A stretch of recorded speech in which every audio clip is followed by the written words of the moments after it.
Welcome to The Explainer. Today, we're diving into a story of absolute ingenuity, real daring, and how one impromptu trip completely shifted the course of history. We usually picture technological revolutions happening in some dusty laboratory or a high-tech workshop, right? But sometimes a revolution just needs to be taken out onto the open road.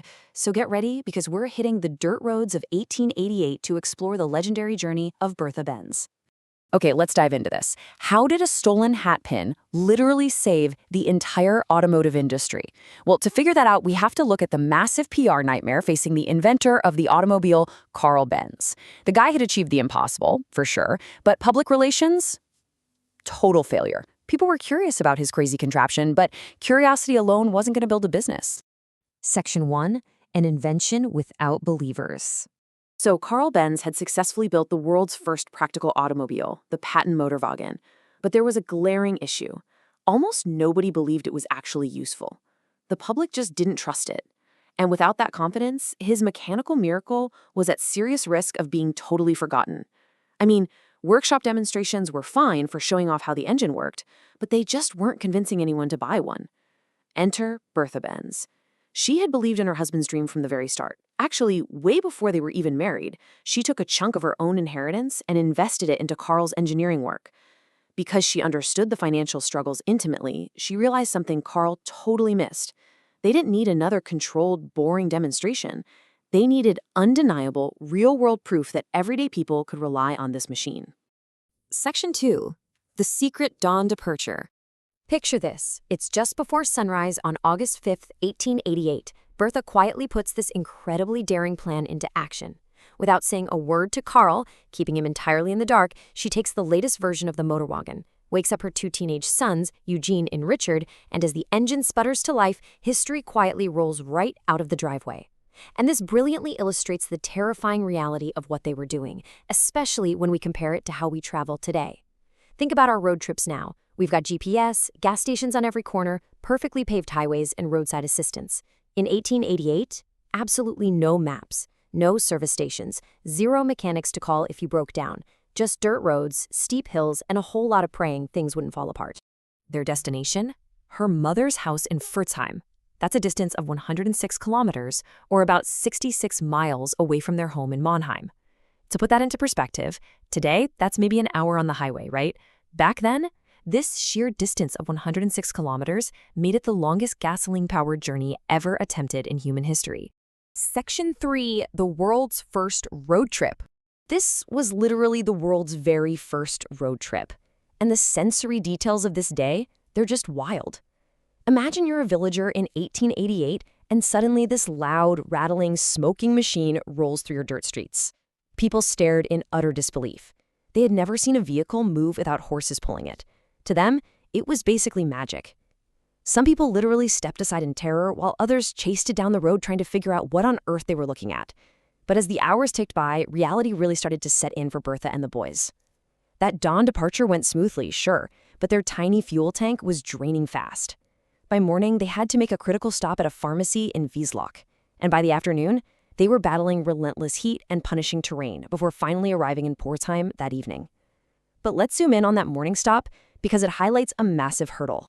You see, gas stations simply didn't exist in 1888. Instead, the car ran on a petroleum solvent called ligroin. Ligroin was normally used for cleaning or medical stuff, and you could literally only buy it at a pharmacy. So when Bertha stopped at that pharmacy in the town of Wiesloch to buy fuel for her sputtering engine, she inadvertently made history.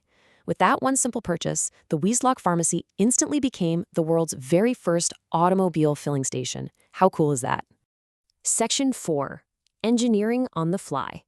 Now, what's really interesting about this slide is how this journey quickly transitioned from a simple road trip into an intense, high-stakes engineering test. Bertha didn't just drive. She turned roadside breakdowns into absolute masterclasses of on-the-spot engineering. Her problem-solving skills were off the charts. When a fuel line got blocked and with zero tools on hand, she just reached into her hair, pulled out her long hat pin, and cleared the blockage. Boom! Engine restarted. Later, when an electrical wire lost its insulation and was about to short circuit, what did she do? She took off her garter and used it to wrap the wire safely. And honestly, the most impressive part? When the wooden brake blocks started wearing down dangerously fast on those steep descents, she didn't panic.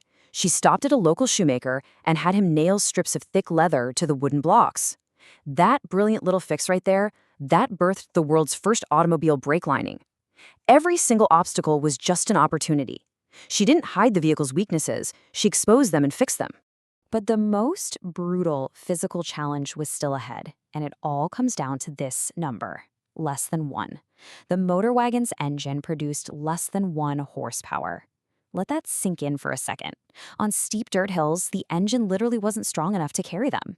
So Bertha and her teenage sons had to hop out and physically push this heavy, dusty metal machine up steep inclines in the blazing summer heat. They were exhausted, covered in dust, dealing with constant mechanical headaches, but they absolutely refused to quit. Section 5, a message that changed everything. Late that evening, after more than 12 grueling hours on the road, Bertha, Eugen, and Richard finally rolled into Pforzheim. It was a massive triumph. What started as a secret family trip had basically just become history's greatest engineering demonstration. So the crucial point is how she leveraged this arrival. Step 1, she immediately fired off a telegram to Karl. It was undeniable proof that his invention actually worked. Step 2, this rogue marketing stunt sparked international newspaper coverage. The media went wild over this long-distance journey, and overnight, public opinion flipped. It wasn't just a weird curiosity anymore. It was a practical, transformative machine. And step 3, she brought back invaluable engineering feedback. She literally told Karl, hey, we need an extra gear for those brutal hills and way stronger brakes. He listened, and her suggestions became standard in all future designs. Ultimately, Bertha Benz wasn't just the world's first long-distance driver, she was quite literally one of our first automotive test engineers. That one unauthorized, impromptu trip achieved what years of workshop tinkering couldn't. She forced the world to pay attention. And soon after, inventors across Europe and America started building their own cars, launching an industry that would totally reshape our cities, our economies, and our daily lives forever. The age of the automobile had officially arrived, all because she had the guts to go out and prove it. It leaves us with a pretty fascinating thought to wrap up our explainer today. We're surrounded by so many emerging technologies right now, stuff that people doubt or just don't fully understand yet. So what modern technology is waiting for its own Bertha Benz? Who's going to be the one to take a crazy prototype out of the lab, push it to its absolute limits in the real world, and prove its worth to the rest of us? Definitely something to think about. Thanks for joining me on this incredible ride through history, and keep your eyes open for the next big leap forward.